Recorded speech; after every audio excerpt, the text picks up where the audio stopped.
I like board games, especially in this day and age of video games and things moving away from tabletop related stuff and everybody gathering around a table to do a thing. I really, really like board games. They're an art form of entertainment that's survived over the years and has really kind of evolved as time has gone on to become more and more complex.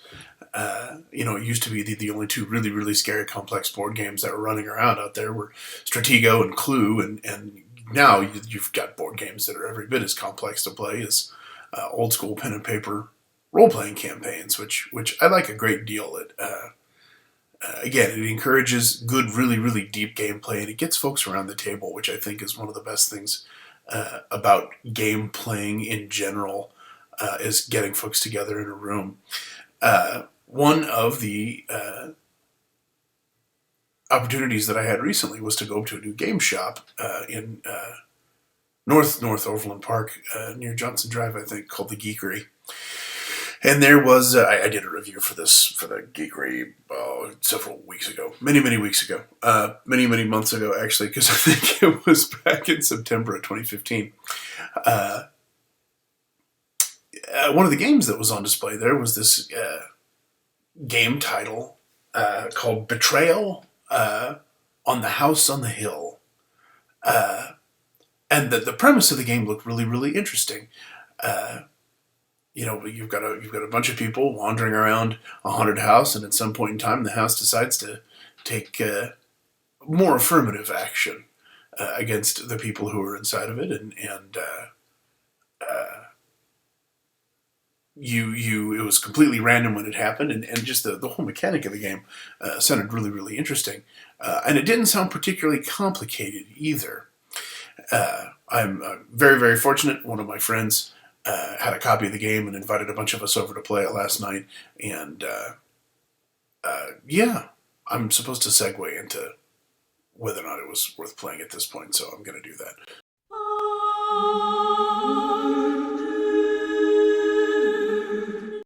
Anyone interested in an old school suspense horror-y type of game should absolutely give this a try. Ages 12 and up.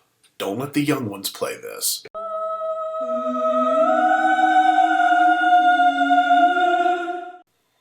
So the game, again, centers around a house on a hill that's haunted.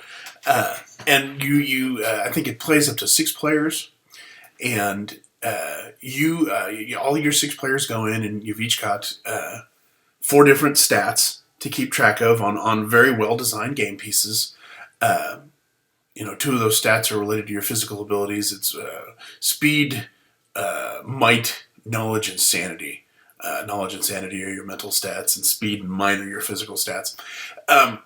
And you go into this house and you begin exploring it. And of course, because the house is haunted, your usual gothic horror tropes about hearing screams or voices beneath the floor or various paranormal events begin happening to you, and they depending on your dice rolls, they may or may not take away from the sanity that you have. And as you play throughout this first phase of the house, as you're exploring it and discovering secret rooms and falling through rotting floors into the basement and having to try to find your way out of the basement, and as you're doing all of this, all completely randomized every time you play the game, you're picking up little bonuses to make your character just a little bit stronger, just a little bit faster, just a little bit smarter, all in hopes that when the house decides to take action against you, you will be as prepared as possible to take it on.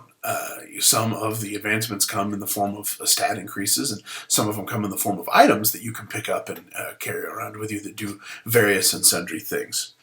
The twist in the game is what happens when, at a completely random point, the house decides to manifest its evil, and it chooses to do so by turning at random one of the players into the game into what it calls the traitor, and they become the manifestation of the house's haunting. Again, completely and totally random. When the traitor is picked, they have a special book that they read out of to themselves that tells them what their advantages are, since the house is theirs and the home turf, and what they need to do to win the game. And the other explorers of the house, the people who are trying to survive the haunting, get instructions on what they're supposed to do in order to live. The twist on all this, of course, is that you've I can't keep my hands off my head. I'm sorry. You've spent the first part of the game picking up all these items that are supposed to help you, and all these stat increases and blah blah blah blah blah, thinking that you're going to defend yourself against the haunting. You really have to kind of worry about somebody picking up too many great things, because if they become the person who's responsible for haunting the house, then they've got all these advantages that they were supposed to use against the house, and now they get to use them all on the other players. A neat mechanic. The hauntings are all completely random, and there's I think like 40 different haunting scenarios that you can go through. So it really doesn't ever get boring. It doesn't ever get predictable. I've played games kind of like this in the past, and once the bad guy, if you will, was revealed, there really was an awful lot of gang up on the bad guy and take him out. This game doesn't really have that problem. You could absolutely gang up on the bad guy, but there's a very well-balanced sense, in the scenario that I played anyway, there's a very, very well-balanced sense of good and evil being relatively evenly matched.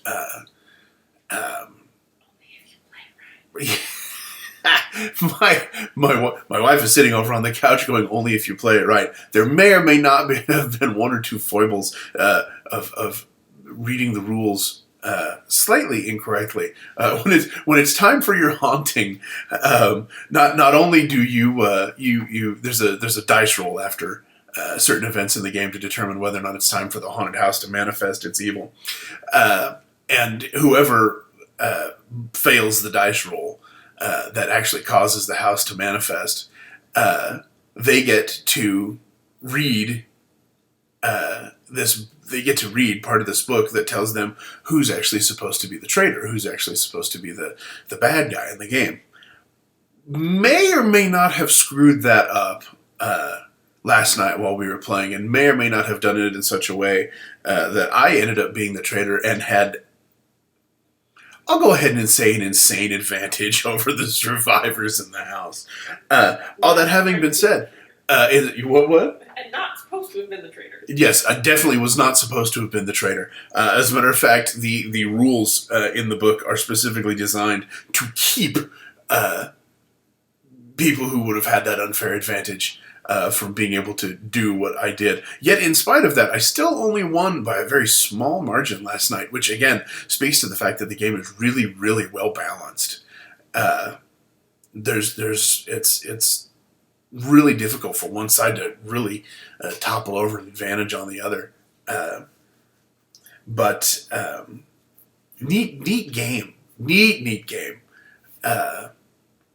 Definitely, you definitely don't have a feeling like everybody's ganging up on one person versus another. Lots of great ambiance, lots of old horror. Not really gory per se, in the sense of, bodies hanging everywhere and mutilated this and that and the other. Just a lot of old Lovecraftian Poe, kind of ambiance. Noises and cobwebs and finding secret laboratories and chapels and pentagram chambers, and lots of really old school horror.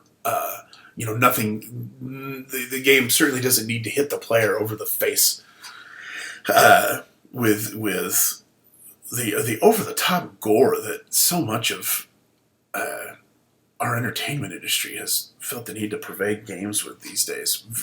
So very, very good there. The game that we played, they said the book said that the game's supposed to last an hour. Yeah. If you've got a good bunch of people sitting around the table in a good scenario, the game that we played lasted 3 hours last night? Something like that. Something like that. but well worth every single penny. You won't want to stop playing once you do. And even after it was so entertaining. Even after some of the survivors began dying last night, the game is still entertaining enough to watch and take part in. That everybody was still gathered around the table waiting for this thing to. Waiting for this thing to conclude. So just a great deal of fun. Thank you very, very much to my friend Christy for letting everybody gather around her table and play this thing. Just had an absolute riot playing the game. Definitely pick Betrayal and House on the Hill up. Not necessarily for the kiddies, but the 12 to 13-year-olds, they should be fine. And yeah, have yourself a good old-fashioned Gothic blast.